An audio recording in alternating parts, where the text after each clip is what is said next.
passamos ao longo desses anos no processo recessivo, né? 2014, 2015, 2016. O Brasil acumulou recessões em cima de recessões, no que pese o país ter ainda um crescimento demográfico na ordem de 0,7%, 0,8% do crescimento vegetativo da população. Então isso criou um clima de instabilidade, de perda de empregos, né? Foram alguns anos de política equivocada do governo federal, né? De teimosia, de alquimia econômica, o que isso não é aceitável odiernamente. E, em consequência disso, nós temos mais ou menos perto de 21 milhões de desempregados.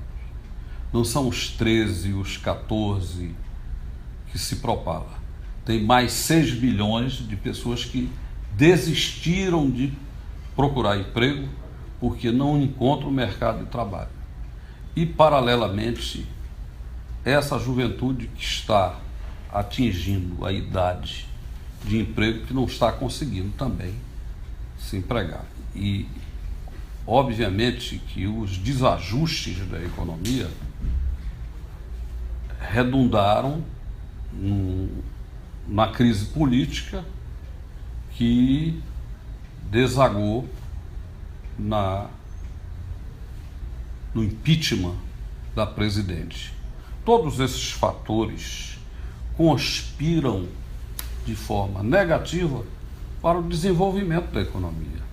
Que a economia, para crescer, precisa de segurança, de estabilidade, de uma economia estável, de uma estabilidade monetária, política e econômica. Todos esses cenários foram desfavoráveis a nós, além de um processo recessivo prolongado.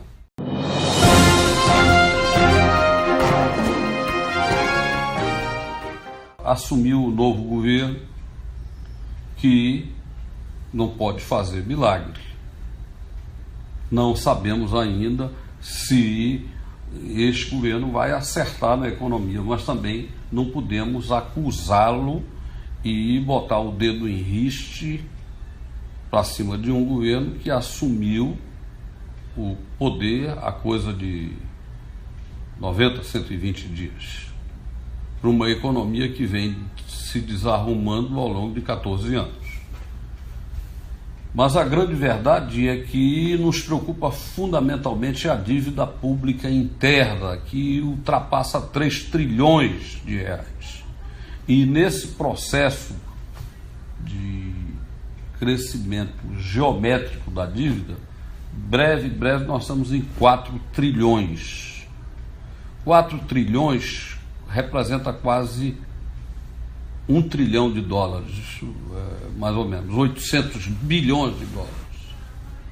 Ora, nem em todas as reservas cambiais nossas, que beiram a 400 bilhões de dólares, dá para resolver o problema da dívida pública interna. Ainda bem que é dívida pública interna e não dívida externa. Mas os organismos econômicos internacionais e os grandes investidores internacionais estão olhando e vendo a nossa realidade, que não deveria estar com o desarranjo da economia do jeito que está.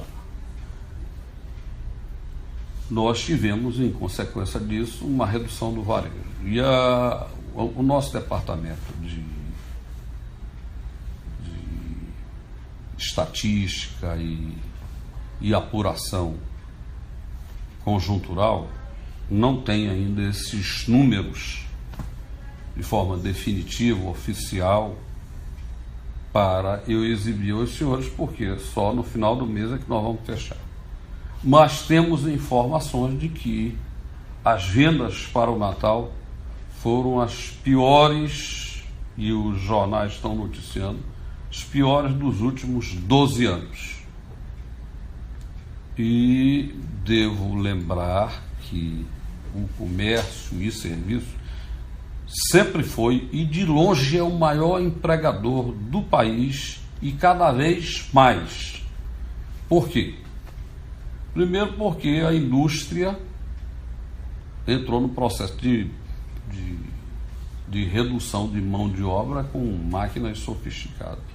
E a agricultura está toda mecanizada, ou grande parte mecanizada, o que dispensou uma quantidade muito grande de mão de obra rural. Não obstante isso, a atividade de comércio e serviço não, por mais que a cibernética tenha entrado em algumas áreas, ela não pode dispensar a mão de obra, porque são serviços, e serviço precisa de mão de obra. Se nós estamos vivendo uma crise como esta, nós precisamos sentar todas as células vivas da sociedade, e não só o governo, mas empresariado, representante das classes trabalhadoras, para encontrar uma saída para o país. O que não se pode mais continuar é administrando um país com meia dúzia de pessoas que interferem diretamente na vida de todos nós e praticam verdadeiras barbaridades no campo da economia, e a repercussão sempre é na população. Ora, o Brasil gravita entre a sétima e a oitava, já chegou a ser a sexta economia do mundo, e não pode estar raciocinando e administrando como se fosse um botequim, né? É uma grande economia com uma população de 206 milhões de habitantes. Então nós precisamos olhar isso com muito cuidado e a cada vez mais nós defendemos a democracia e a cidadania, como está aflorando agora, finalmente, depois de 516 anos de vida brasileira, e desde 1889 que se proclamou a República, nunca a cidadania foi de forma tão afirmativa expressada nas ruas, etc. e tal. Temos que continuar fortalecendo o nosso direito de cidadão, porque fundamentalmente a democracia se exprime através da vontade popular. É o que já dizia os pais da democracia, desde a Grécia Antiga até a grande democracia americana, governo do povo, pelo povo e para o povo.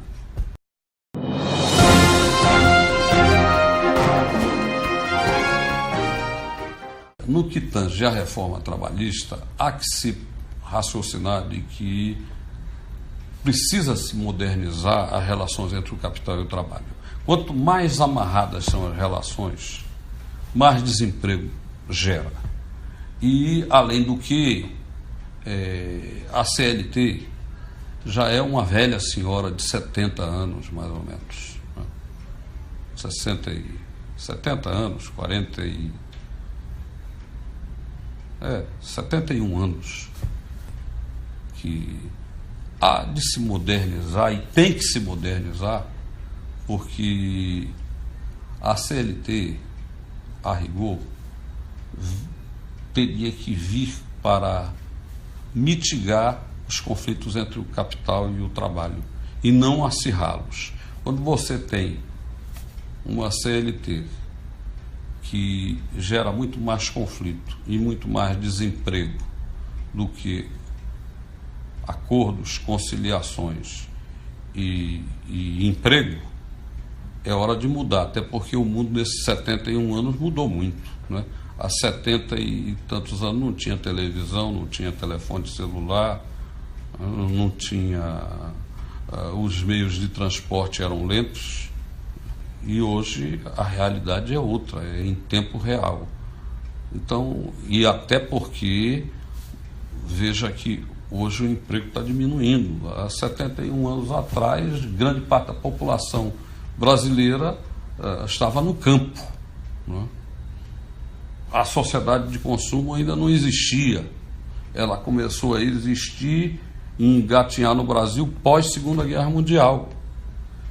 E uma série de outros fatores aí que tem que se argumentar. Vejo que a cada dia o avanço tecnológico está tirando mais e mais empregos. Vejo o exemplo agora, por exemplo, do automóvel que não precisa de motorista. Então são empregos que você vai tirando. Você entra em fábricas nos Estados Unidos, na Europa, elas trabalham 24 horas por dia, sem nenhum operário e de luz apagada. Só o caminhão lá fora é que coleta o produto acabado para entregar para a ponta do consumo. Então, as relações trabalhistas também têm que evoluir. No mundo todo esse processo tem evoluído. O país que menos evoluiu nas relações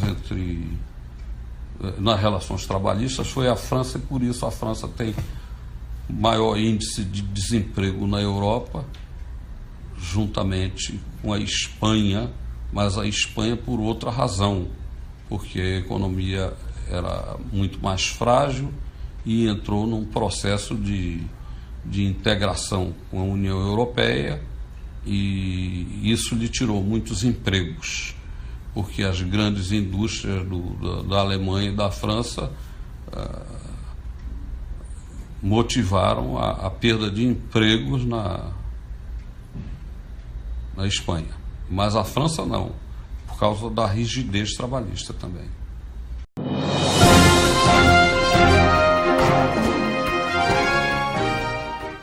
Em 2017 nós temos esperança, até porque nós somos um povo jovem, otimista, né? E o empresário é um otimista por natureza. Tanto que ele investe nos seus negócios, permanentemente, às vezes sacrifício do próprio lazer, do próprio conforto. Mas nós temos que novamente reconstruir o Brasil, porque, na verdade, sucessivamente, este país tem ciclos pequenos de crescimento e depois tudo vira escombros para reconstruir novamente. Então, esse país vive permanentemente numa economia de guerra. Temos que ter uma economia equilibrada, consolidada e que se respeite os recursos públicos e que seja aplicado em benefício do cidadão. O Estado foi criado pelo homem em benefício dele, criado pelo cidadão em benefício dele. Então, a causa primeira e o fim do Estado é o bem-estar da sua população e a melhoria da qualidade de vida do seu povo, coisa que o Estado Nacional Brasileiro não tem cumprido essas funções ao longo desses anos todos. Chegou a hora de não se aceitar mais que as coisas permaneçam improvisadas e o país seja vítima de assaltos aos recursos públicos. Certo. 17, eu acho que, e eu espero que haja melhoras, sim. Agora, nós não vamos resolver o nosso problema num passe de mágica, mas se houver políticas estruturantes e modernização da economia e critérios bem definidos para que os recursos sejam investidos de forma equilibrada e absolutamente seletiva, nós temos a perspectiva de uma melhoria para o ano de 2017. De qualquer maneira, os indicadores econômicos nos sinalizam que o ano de 2017 será bem melhor do que 2016, porque a curva decrescente tende a ser de um crescimento do PIB em torno de 0,8% a 1%. Se é um tanto acanhado, mas é uma mudança, é uma reversão de expectativas de forma positiva.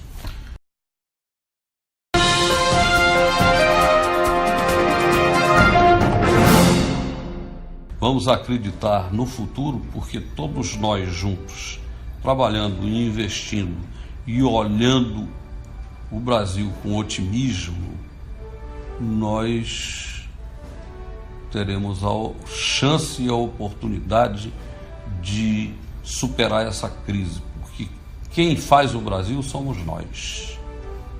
Somos nós, os cidadãos operosos, que trabalhamos, produzimos, geramos emprego, fazemos circular riqueza.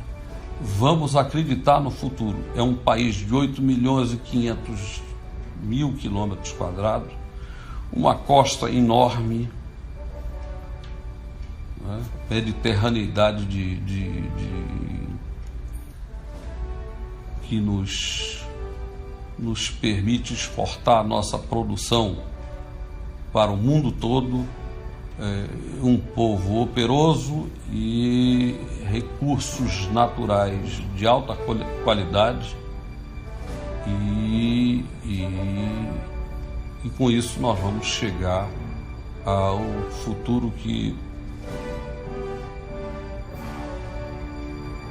as nações nos reservam, como grande potência, como um grande povo, como um grande território e uma população que quer melhorar de vida, porque este é o nosso direito e este é o nosso destino.